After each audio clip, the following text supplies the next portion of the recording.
Well, hello. I'm sharing today from what's called Illustrated High Points in Union Gospel Press. It talks about partakers of the sufferings from 2 Corinthians chapter 1, verse 7. Here's a story. Annie Johnson Flint, 1866 through 1932, was a partaker of suffering. As a young woman, she developed a severe case of arthritis that left her crippled and unable to care for herself. In much pain, she suffered greatly for 40 years before being received into heavenly comfort. That's from the book Flint, Annie Johnson Flint, Poems, Volume 1, Erdman's. The writer here is James O. Baker. He says, my favorite Annie Flint poem is, quote, what God hath promised, unquote. It has been set to music and speaks to the heart. God hath not promised skies always blue, flower-strewn pathways all our lives through. God hath not promised sun without rain, joy without sorrow, peace without pain.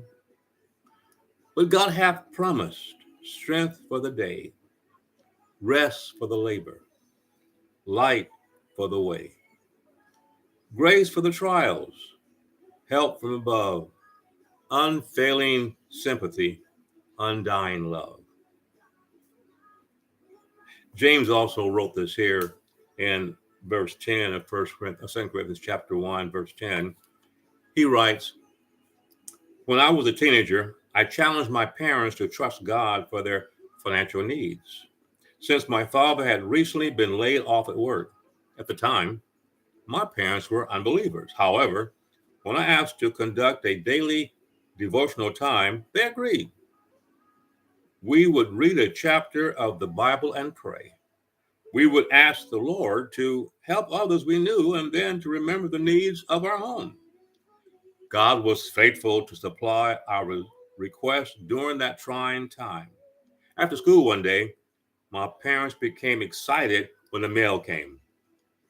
There was a letter with a check enclosed, telling them they had overpaid a bill. Their records did not indicate the mistake, but this event was a testimony to my parents of what God could do. Join me again next time when I share with you another illustrated high point or high points. Until then, may God bless you. Remember to pray for all of our missionaries around the world.